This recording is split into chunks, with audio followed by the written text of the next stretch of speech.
예수님을 맞이하려면 이런 말씀을 드리려고 합니다.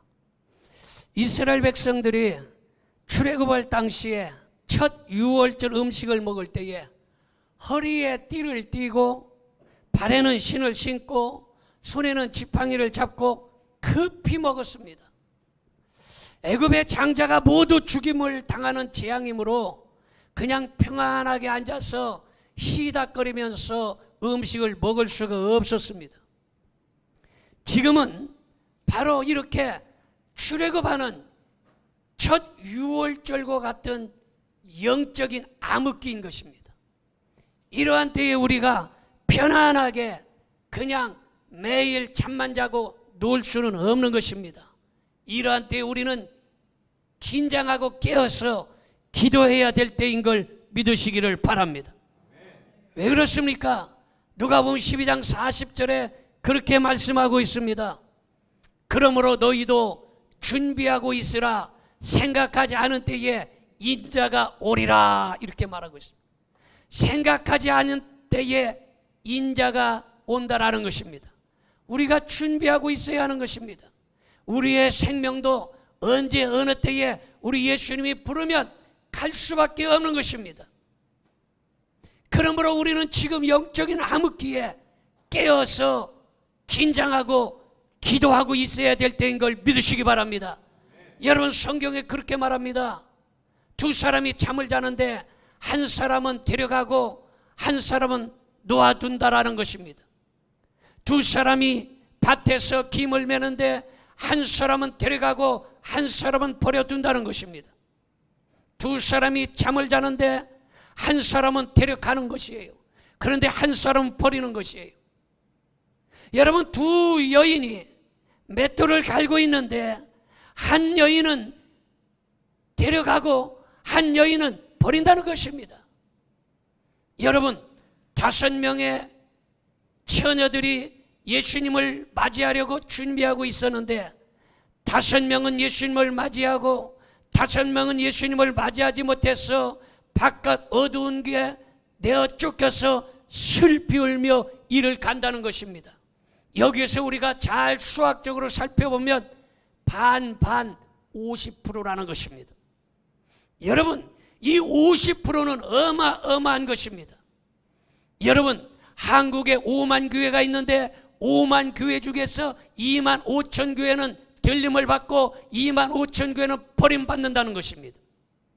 여기 앉아있는 수많은 성도들도 반절은 들림을 받고 반절은 버림받는다는 것입니다. 이게 바로 50%의 확률이기 때문에 우리는 정신을 차리고 근신하여 깨어 기도해야 된다는 사실을 믿으시기를 바랍니다.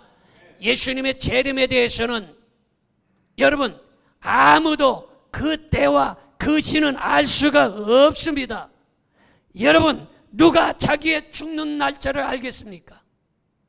자기의 죽는 날짜를 알지 못하는 것처럼 예수님이 오시는 날짜도 아무도 알 수가 없는 것입니다.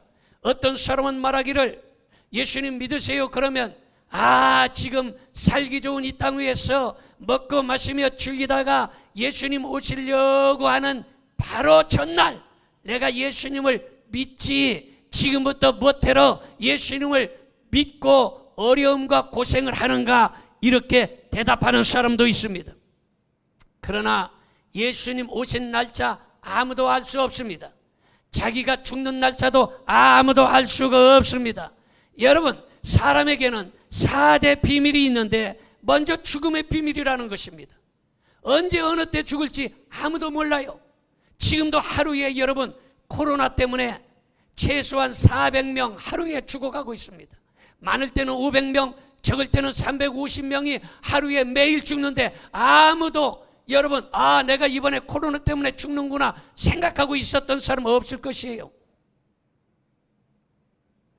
여러분, 이러므로 죽음의 비밀이 있다라는 것입니다. 두 번째는 뭡니까? 환난의 비밀이에요. 언제 어느 때에 엄청난 아픔과 문제가 생겨날지 아무도 모릅니다. 언제 어느 때에 환난이 찾아올지, 어떤 큰 문제가 다가올지 아는 사람이 없는 것입니다. 이것이 바로 환난의 비밀인 것입니다. 그 다음에 미래의 비밀이에요. 미래에 어떻게 될 것인가?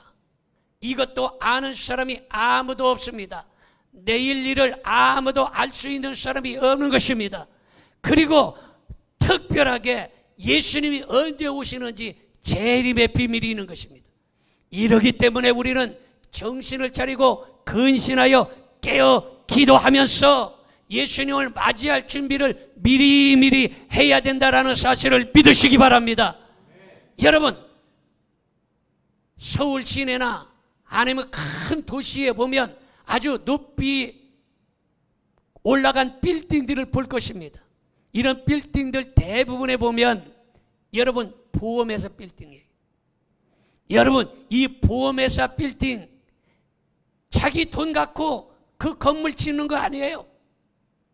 수많은 사람들의 보험을 조금씩 10,000원, 20,000원, 10만원, 20만원씩 받아가지고 그 빌딩을 짓고 직원들이 먹고 사는 것이에요. 그런데 여러분, 이 보험을 왜 듭니까? 앞으로 어떠한 일이 생겨날지, 어떤 사고가 생길지, 어떤 자동차 사고가 생길지, 어떤 질병이 찾아올지 아무도 알 수가 없기 때문에 그거를 이용해서 돈벌이해서 먹고 사는 것이 바로 보험입니다. 여러분, 이렇게 보험도 그러한 일들을 하는데 우리가 예수님이 언제 오실지 알지 못하는데 우리가 그냥 맹 놓고 맨날 먹고 마시며 희낙낙할 수 없다라는 것입니다.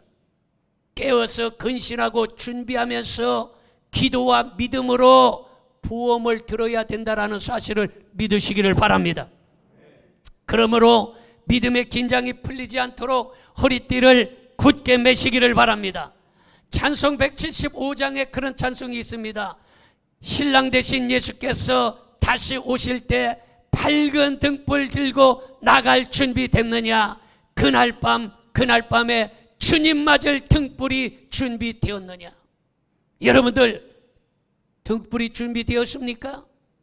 기름이 준비되었습니까? 믿음의 기름, 믿음의 등불 준비하고 있어야 주님을 맞이하는 것입니다. 언제 어느 때에 우리가 예수님 앞에 설지 아무도 모르는 것입니다. 소년이라도 넘어지고 장정이라도 자빠집니다. 어린아기도 죽고 할머니 할아버지도 죽습니다. 건강하다는 여러분 체육인도 죽고 스포츠맨 연예인도 다 죽습니다. 자기의 죽을 날을 알지 못합니다. 그러므로 우리가 미리미리 준비하지 아니하면 예수님 앞에 섰을 때에 우리가 책망을 받을 수밖에 없기 때문에 우리는 미리 믿음의 등불, 기도의 등불을 준비하며 살 수 있기를 축원합니다. 자, 그렇다면 첫째로 주님을 맞이하려면 어떻게 되는가? 깨어서 준비해야 된다라는 것입니다. 마태복음 25장 5절을 봅니다. 신랑이 드디어 오므로 다 졸며 잘세 이랬어요. 다 졸며 잔다는 것이에요. 아이고, 예수님이 지금까지 안 오셨는데 그러면서 먹고 마시고 희낙낙하며 영적으로 잠을 자고 있다라는 것입니다. 여러분, 자는 것과 조는 것은요 비슷한 것 같지만 완전히 다릅니다.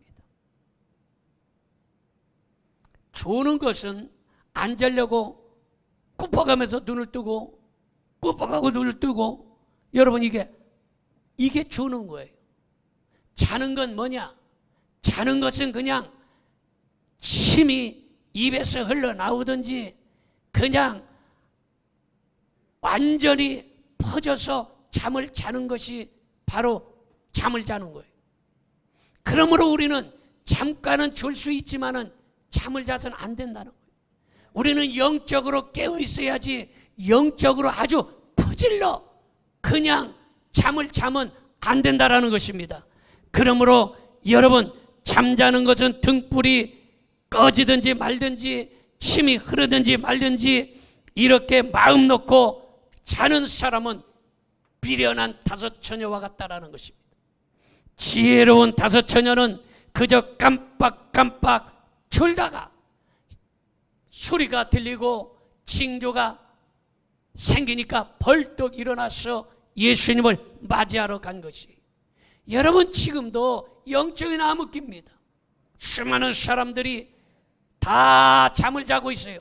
그러나 지혜로운 우리 동양교회 성도들은 잠깐 졸을 수는 있지만 아주 잠들지는 않은 줄로 믿습니다. 그리고 미리미리 믿음의 기름, 기도의 기름을 준비한 줄로 믿습니다. 여러분, 영적인 잠꾸러기가 돼서는 안 된다는 것이, 완전히 마음 놓고 퍼질러져서는 안 된다는 거예요. 왜 그렇습니까? 요나서 1장 6절에 그렇게 말하고 있어요. 같이 봅니다. 선장이 그에게 가서 이르되 자는 자여 어찌미냐, 일어나서 내 하나님께 구하라, 이렇게 말하고 있는 것입니다. 그러면서 계속 봅니다. 혹시 하나님이 우리를 생각하사 망하지 아니하게 하시리라? 여러분, 여기에서 나오는 선장은 하나님을 믿는 사람이 아니에요.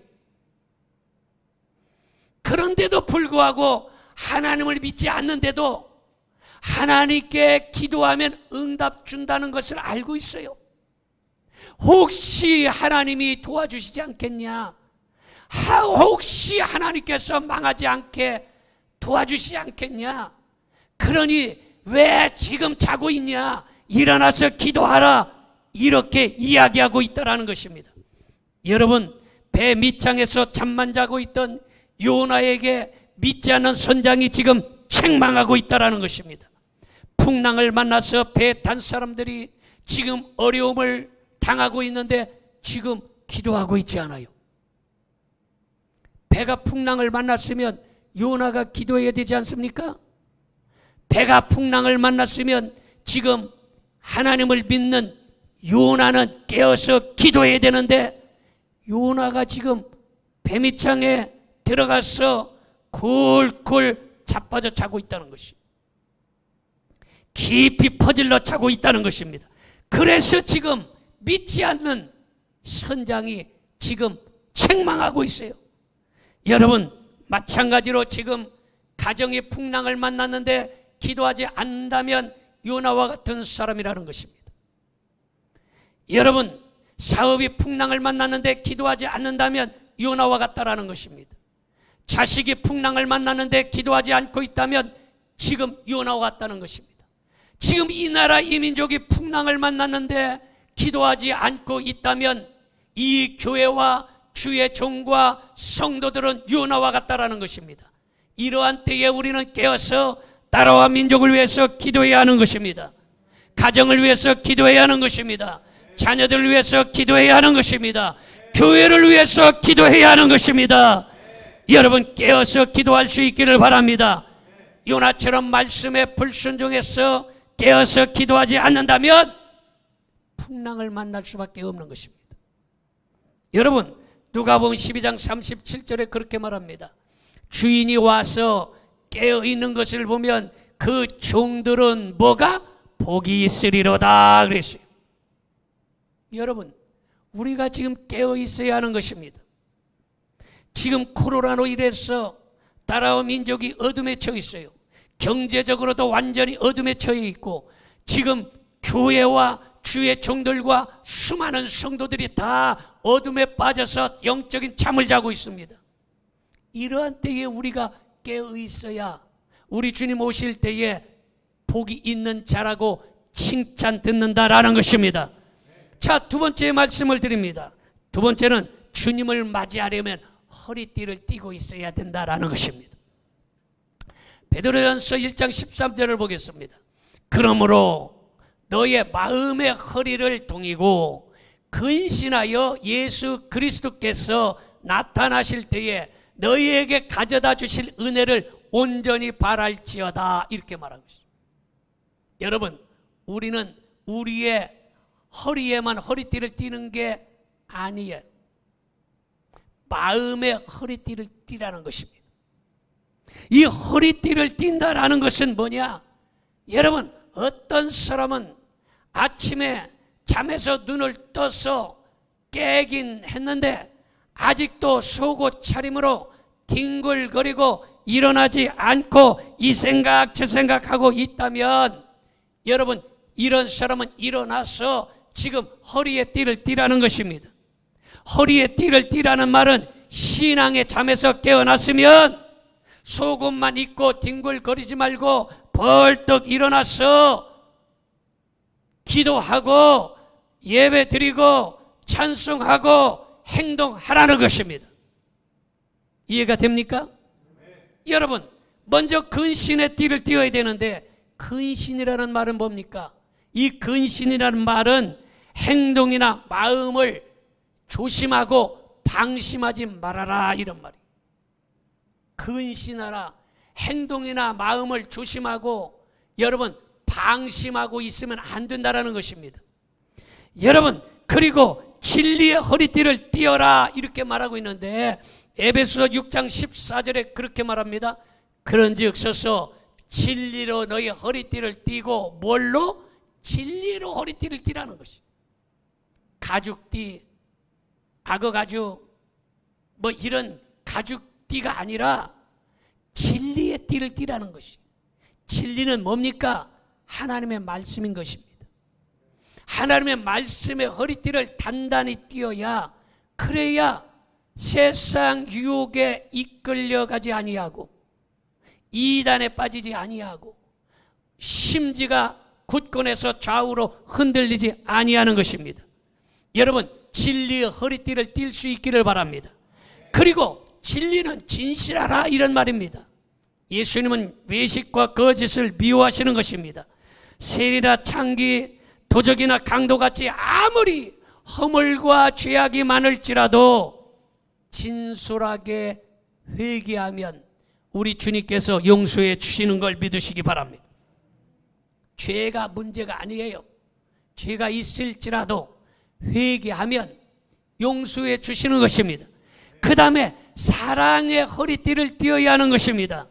골로새서 3장 14절을 봅니다. 이 모든 것 위에 사랑을 더하라. 이는 온전하게 매는 띠니라. 사랑의 띠를 떼야 되는 것이. 여러분, 성도에게 중요한 것들이 많이 있지만 그 중에 가장 귀중한 것은 믿음, 소망, 사랑, 그 중에 최고는 사랑이라는 사실을 믿으시기 바랍니다. 계명 중에 가장 큰 계명이 뭐냐? 최고의 계명이 뭐냐? 새 계명, 바로 사랑 계명이라는 것입니다. 그 어떤 것도 여러분 사랑 계명보다 더 큰 것이 없어요. 여러분, 사람이 천사의 말을 하고 능력이 있어서 죽은 사람을 살리고 능력이 있어서 사업에 성공하고 능력이 있어서 돈을 많이 벌어서 자선 사업을 하고 자기의 몸을 불살라 태워서 죽는다 할지라도 사랑을 빼면 울리는 괭과리라는 것입니다. 그러므로 이 사랑이 얼마나 중요한지 알 수 없어요. 우리 교회도 지난주에 여러분 이 동네에 마스크 만장을 돌렸습니다. 조그만 사랑이라도 이웃에게 베풀고자 하는 이러한 일을 하는 것이. 여러분, 우리 교회뿐만 아니라 성도들도 여러분 이 사랑의 띠를 띠어야 하는 것입니다. 사랑이 최고의 계명임을 믿으시기를 바랍니다. 그래서 사랑하되 얼마만큼 사랑해야 되느냐? 베드로전서 4장 8절에 그렇게 말합니다. 무엇보다도 뜨겁게 서로 사랑할지니 사랑은 허다한 죄를 덮느니라. 사랑하면요 모든 것이 다 좋아 보입니다. 실수하는 것도 좋아 보여요. 사랑하면 다 좋아 보여요. 그러나 여기에서 사랑을 빼버리면 매사에 다 싫고 안 좋은 것밖에 보이지 않는 것입니다. 그러므로 오늘 사랑의 띠를 띨 수 있기를 바랍니다. 이스라엘 백성이 유월절을 지키기 위해서 허리띠를 띠고 급히 먹으라고 하였습니다. 여러분, 유월절은 애굽 땅에서 종살이 하다가 해방되는 날인데 여러분 지금까지 살고 있었던 집이나 땅이나 아끼고 아꼈던 살림살이를 가져갈 수 없고 다만 중요한 것 몇 가지만 챙겨갖고 급히 여러분 허리에 띠를 띠고 손에 지팡이를 짚고 나갔다는 것입니다. 여러분 지금 러시아가 우크라이나를 침공했는데 모두가 생각하기를 러시아가 우크라이나 이 손바닥만한 땅 요거 쳐들어가면 최소한 3, 4일 길면 일주일 이내로 다 정복할 줄 알았어요. 근데 막상 러시아가 쳐들어가 봤더니 지금 한 달이 됐는데 정복을 못했어요. 오히려 러시아군이 우크라이나에게 그냥 쫓겨서 도망가고 수많은 러시아 군인들이 지금 더 많이 죽었어요. 그런데 어쨌든 전쟁이 일어나니까 어떻게 됐습니까? 우크라이나에서 지금 피난민들이 지금 350만 명에서 400만 명이 피난을 갔어요. 피난을 갔는데 피난 갈 때에 아이고 이거 피아노 아까운데 피아노를 꼭 들고 가야 돼. 피아노 못 갖고 갑니다.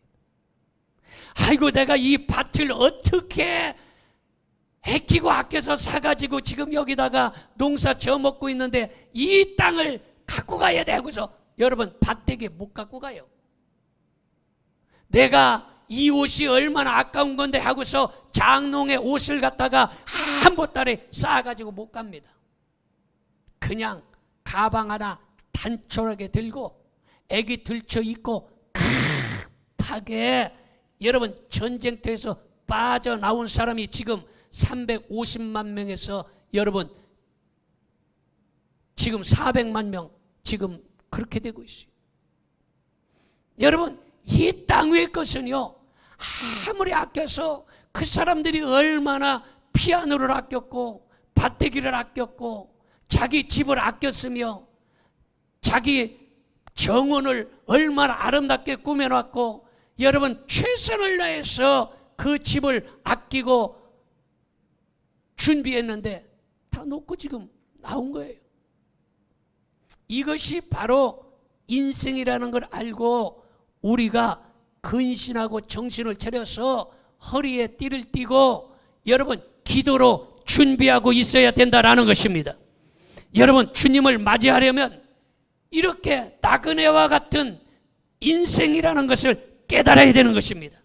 나그네 같은 삶이라는 것을 알고 나그네 정신으로 살아야 된다라는 것입니다.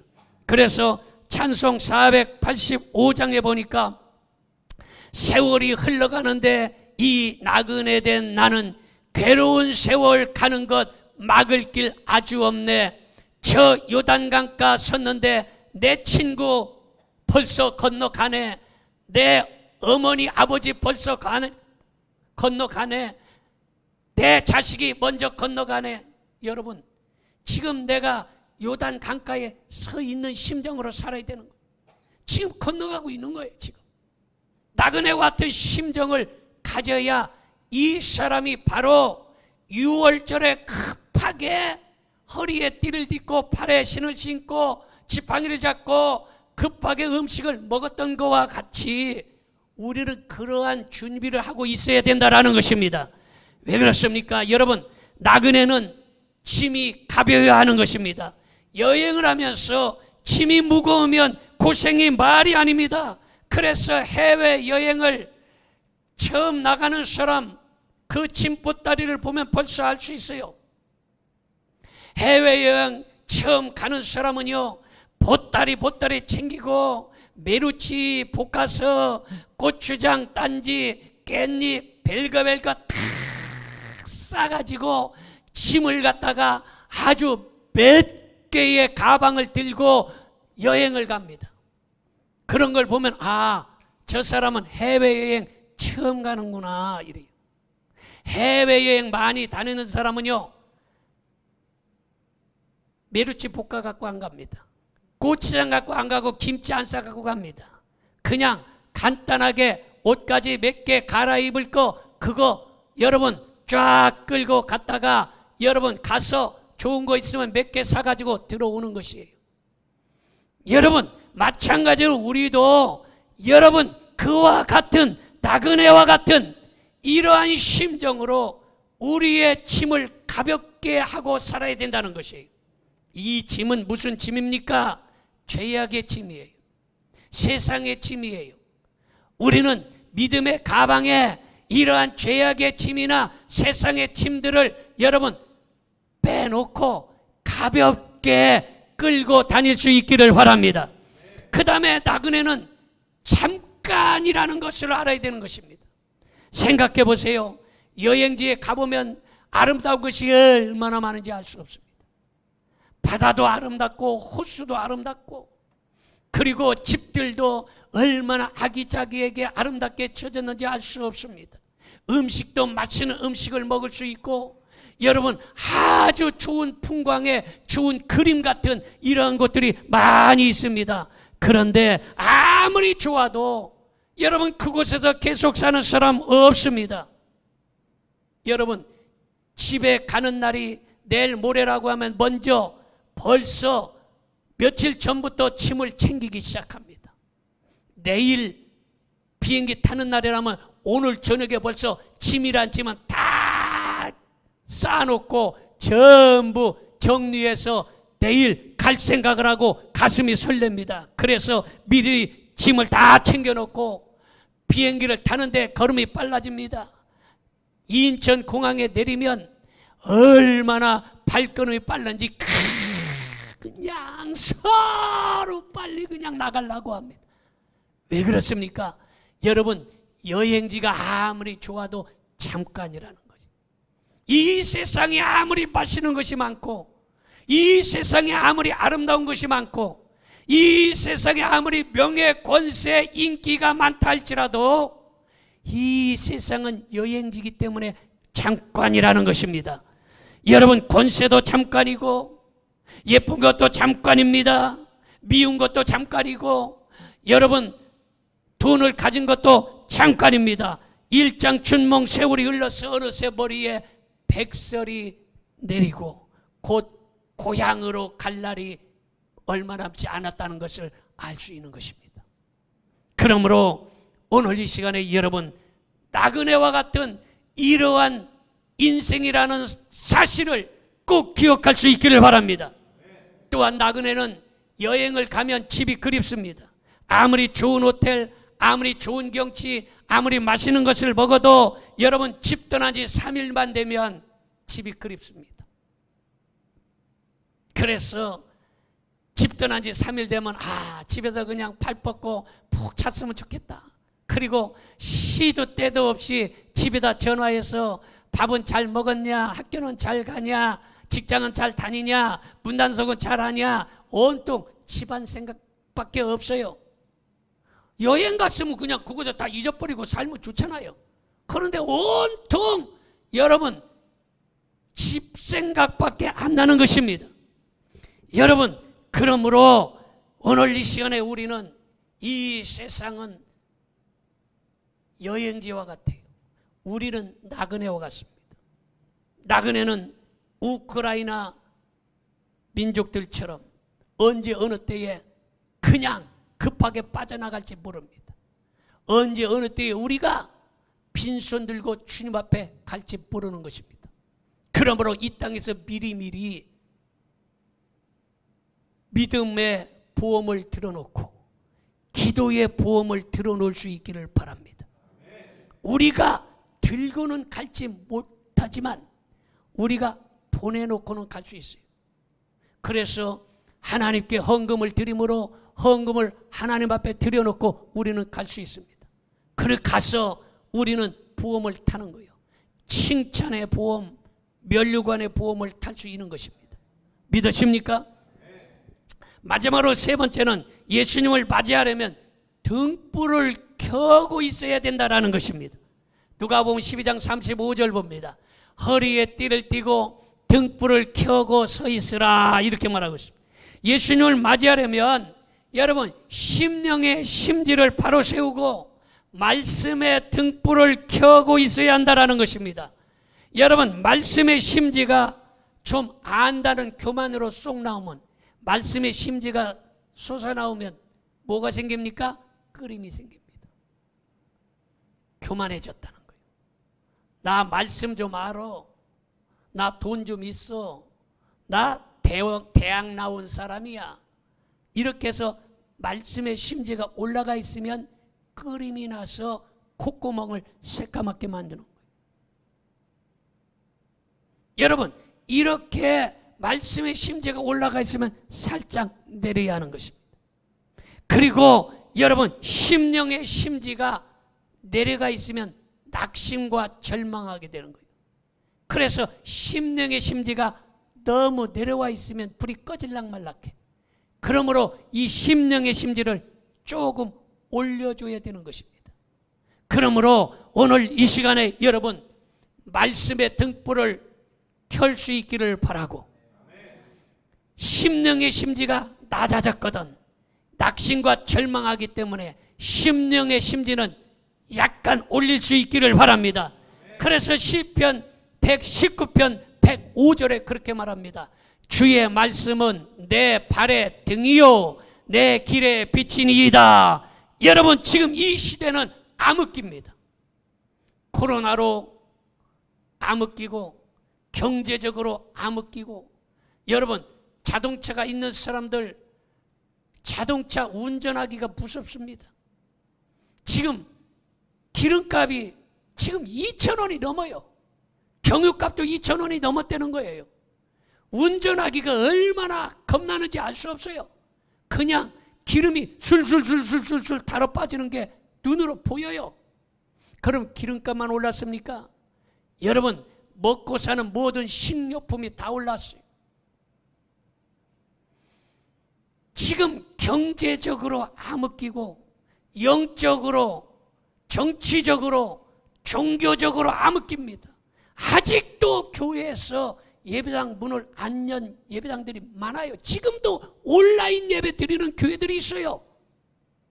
지금도 새벽, 수요일, 금요일 예배 안 드리는데 많아요. 주일날만 하루 고작 예배 드리는데 많습니다.